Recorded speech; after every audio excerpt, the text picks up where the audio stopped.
Assalamu alaikum guys, welcome back to my channel. I'm sorry I haven't been posting a lot of updates on here recently. I've recently been doing some more Instagram stuff more than YouTube. Obviously I'll include my Instagram link in below if you want to check that out for yourselves. If you don't, fair enough. So today I'm actually going to do a video about my trip to Birmingham. I got back late last night and then obviously I had to go straight into work. I was actually going to do a travel vlog, like the way you see people doing, well, travel vlogs really on YouTube, but unfortunately it was a case of, like, I got to the actual bus station in Southampton where I live at the very last possible second we can be able to get on the bus. So it wasn't a case of, me recording myself waking up and then be like, right, I'm all packed, let's get into the Uber, the way that most travel vloggers do. So basically, just going to talk about kind of what happened. I'll include pictures of the places that I went, the restaurants and, the hotel that I stayed in and, and obviously some of the shops that I went to. Yeah, so like I said, I went up to Birmingham to see my missus. Obviously, because I had to sit down and meet her brother, and he had to obviously interview me about am I planning to marry her? If you've gone through that stage, you'll know exactly what I'm talking about. The funny thing was, he goes, don't look at this like an interview. I'm just asking you some questions about yourself. And then the very first question was, so tell me about yourself, which is obviously it's the first question they ask you at any job interview. So so we laughed about that, and yeah, alhamdulillah, it went very well. At least that's from what I've heard. Me personally, I thought I did a terrible job, but as you do. Yeah, so obviously just start off. So obviously I got the national coach up there. I think it cost me about £30 something there and back. Just because of the fact that obviously I booked it about a month or so in advance. So obviously, that was quite cheap. Obviously, it took me a while to get up there. It took me about, I think, like 5 or 6 hours to get up there and about 4 hours to get back. Just because obviously all the stops in between and the rest stops and everything. But yeah, so pulled into Digbeth, that was fine. Obviously met up with them at the coach station, and then we went to a place called My Lahore. Which is a restaurant in Birmingham. It's very good. I actually don't know how much I actually spent on food because I didn't end up actually paying for it. Her brother paid for it, which, don't worry, alhamdulillah, may Allah subhanahu wa ta'ala reward him for obviously his generosity in that sense. The only reason that slightly annoyed me was because if I'd known he was paying for it, I probably wouldn't have ordered as much as I did. I mean, I didn't order a massive food because obviously I ate on the coach, so I only ordered an appetizer, but I ordered like 2 chocolate milkshakes and a dessert. The dessert was very good. It was like a chocolate brownie with like strawberries and like chopped up strawberries and bananas, which as far as I'm concerned counts towards my 5 a day. And the chocolate milkshakes, like, again, are very good. Unfortunately, I didn't get to finish the dessert because I was just too full. So I'm kind of heartbroken about that, really, because it was lovely.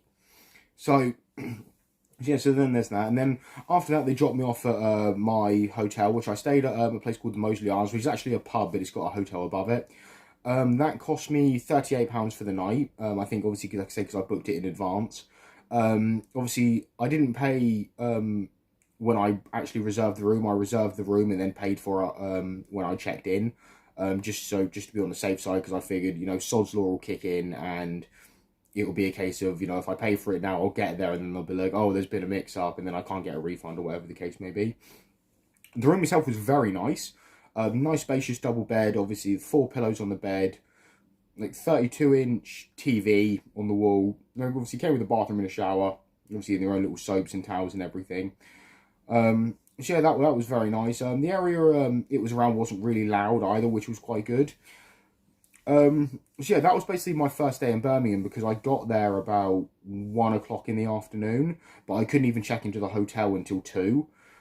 So I hung about in the bus station for about an hour, just reading a book. And then obviously they came and picked me up. I gave her the present that I got her. I got her, if any of you have ever seen Toy Story, the big dinosaur from Toy Story, I got her that because it's absolutely massive. And my missus, bless her, she's about 5 foot. So yeah, I think it's about her size, to be honest with you. It was one of the reasons I got it for her, because it's funny watching her struggle to carry it. Yeah, but apparently she thought it looked a bit creepy, so she left it in the car. I was like, oh, great, thanks for that. But, so yeah, that was basically my first day. After that, obviously, because it gets, like I say, as you know, it's in the winter, it gets darker about 4 o'clock-ish. So yeah, obviously went back to the hotel, really, prayed there, read books, just kind of watched telly, really, and then, like I say, just went to sleep after that. Woke up at about 8, 9 o'clock, and then so I had to check out of the hotel by, I think, 10, because that's when they start doing the housekeeping. Obviously, I checked out about 10:30, and I said, I'm sorry for checking out later. It's just obviously my bus doesn't come until 3, and I didn't want to be hanging around Birmingham doing nothing for 5 hours when it was raining. It was raining for some parts of it, but luckily the weather did clear up.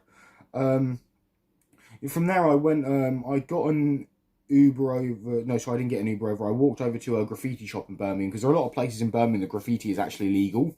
They have legal spots that you can do, and I did graffiti when I was a kid, so I thought it was fun. Killed an hour of my time going underneath the canals and just doing some spray painting, which, personally, I've found a bit therapeutic, to be honest with you. After that, I grabbed an Uber into Allen Rock Road. Now, Allen Rock is a great place to go shopping if you're looking for Islamic clothing. It's where I got my thobe and my prayer cap from. I really like it. It's a really nice material.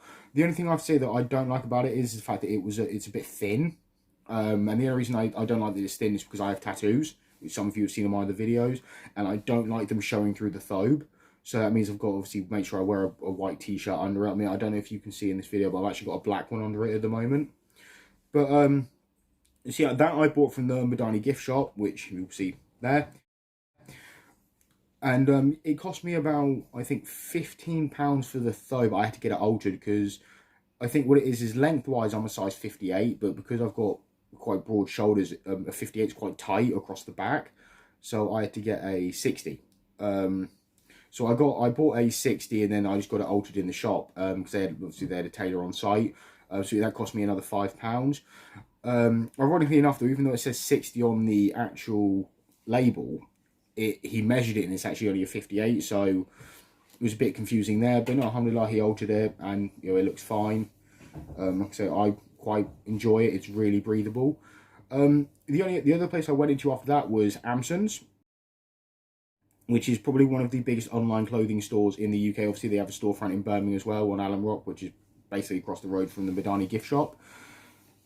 And the one thing I love about that is it's a massive shop. I actually thought it was a woman's one at first, only because all you saw up front was like women's hijab models, or like mannequins, sorry. But obviously the males is in the back to the right, and they have obviously lots of clothing. They have prayer rugs, quite a big book section. I would like to give a big shout out to the guy, one of the shop attendants in there, is because I went into that shop about 3 times before I actually bought anything. And obviously he saw me every time I came in, and obviously I was walking in carrying a backpack, so, and I'm one of those type of hypochondriacs that if I walk into a shop, walk around, and then walk out without buying anything, I immediately think that they think I've stolen something, because I'm just weird like that. So, so obviously I got my jubba from Madani, but I got the trousers to go underneath from Amson's. And that cost me about £7. I got a set of white one and a black one as well. And obviously they're quite light and breathable. And like I said, I really like them. Yeah, so that was obviously that part of it. Did I buy anything else there? No, I didn't. Oh, obviously I got my prayer caps from, like I say, Madani, and that I think it was like £5. So I got that. The one thing I thought was funny is when I told my missus, obviously I bought the thobe, she goes, well, did you at least barter on the price? I was like, I didn't know you could barter on the price. She goes, yeah. I was like, oh, great, that would have been nice to know if I could have paid a £5 less. But to be fair, because when I said I paid £20, obviously including the alterations, she was like, wow, that's actually a lot. And I was like, oh, really? Because like I say, whenever I've done online thobe shopping, they've always been like 25, 30 quid anyway. So I thought I should always get a pretty decent deal regardless. So, but no, alhamdulillah, I'm fine with that. Like I said, the only time I've ever actually heard of people haggling for something is when I went down to South America. And because when I was in Peru, if you get a taxi in Peru, you can just flag them down in the street. And I saw my friends doing this, is they would say we want to go to some place, and they would say, I don't know, let's just put it in pounds, and say, right, it will be £10 to go there. And then my friends would go, well, what about £7, for example? And then if the driver doesn't like it, he'll drive off. So I thought that was quite funny that you could just do that in the middle of the street. But yeah, no, and also back to Birmingham, sorry, getting off topic there. So yeah, that's basically just what I did. I walked around, shopped. I went and ate a small little corner store, just grabbed a burger from there. So that was, I think that would cost me about £3 something. So yeah, that cost me about, I say, £3 something. So yeah, after obviously sat down, ate that, very good.